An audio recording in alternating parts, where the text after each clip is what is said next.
So now we're going to do the platelet disorders, the quantitative platelet disorders. In quantitative platelet disorders, there's going to be low platelet count and increased bleeding time. There are two types, megakaryocytic and amegakaryocytic. In megakaryocytic, there is a problem in peripheral blood, and in amegakaryocytic, there is a problem in bone marrow. Now we're going to do megakaryocytic. So in megakaryocytic, we have immunogenic and non-immunogenic forms. And in immunogenic form, we have immune thrombocytopenic purpura or ITP. And in non-immunogenic, we have microangiopathic hemolytic anemia, also called as MAHA. And microangiopathic hemolytic anemia is further divided into thrombotic thrombocytopenic purpura, TTP, or hemolytic uremic syndrome, HUS. First, we're going to take a look at ITP. So in ITP, there is an autoimmune production of IgG against G2B3A. And these autoantibodies are produced in the spleen, that is important. And then these antibodies that are bound to the platelets forms a complex, right? And then this complex is consumed by the splenic macrophages. So where is the problem again? The problem is here in G2B3A. Now it's worth noting right here is that in this we have antibodies. In ITP we have antibodies against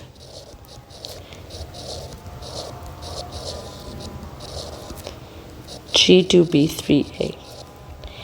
And in Glanzmann thrombasthenia, these were deficient. So it's important to know this difference. And because these are the antibodies, this is called as immunogenic. Where are going to be the labs? Where is the problem? The problem is in primary hemostasis. So there is going to be low platelet count and increased bleeding time, right? Also, it is megakaryocytic thrombocytopenia. So we're going to have increased number of megakaryocytes, but decreased number of platelets. It's important to know this. Where's the problem again? The primary hemostasis. So what are going to be the symptoms? We're going to have skin bleeding, mucosal bleeding, petechia, purpura, ecchymosis, epistaxis, easy bruising, gingival bleeding, GI bleed, hemoptysis, hematuria, and intracranial hemorrhage, right? Okay.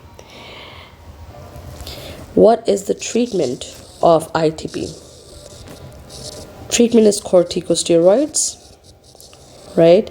You can also give IVIG to raise the platelet count to prevent symptomatic bleeding. And you can also, in severe cases, do splenectomy because, of course, spleen is the main villain here. That's why. Okay, next is MAHA. So MAHA, or microangiopathic hemolytic anemia, we have pathological formation of microthrombi for one reason or the other. I'm going to tell you how. And because of these microthrombi, the platelets are going to be consumed. So platelet count is going to decrease. And RBCs are sheared as they pass through the microthrombi. You see, blood vessels are very thin. If there is a microthrombi, the red blood cell right here cannot pass through it, and it becomes damaged or sheared and forms schistocytes, which are basically small fragments of the red blood cells. There are two types of MAHA, TTP and HUS. We're going to do TTP first. In TTP, what's the pathophysiology? It's the decrease in ADAM-TS13 enzyme. The ADAM-TS13 enzyme converts von Willebrand factors multimers into von Willebrand factors monomers.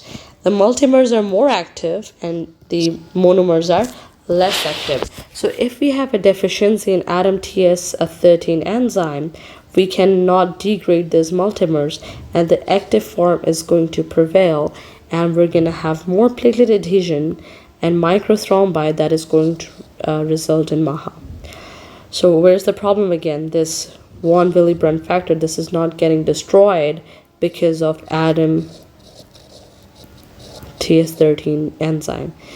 Because if it's deficiency, the von Willebrand factor is going to increase and platelet adhesion is going to occur. So there are two types of TTP. One is inherited and the other is acquired form. The acquired form is basically an autoantibody. This form is also immunogenic, right? And that occurs in adult females. Next we have HUS. HUS is hemolytic uremic syndrome, which is basically a classic triad, and it has hemolytic anemia, acute kidney injury, and low platelet count with thrombocytopenia.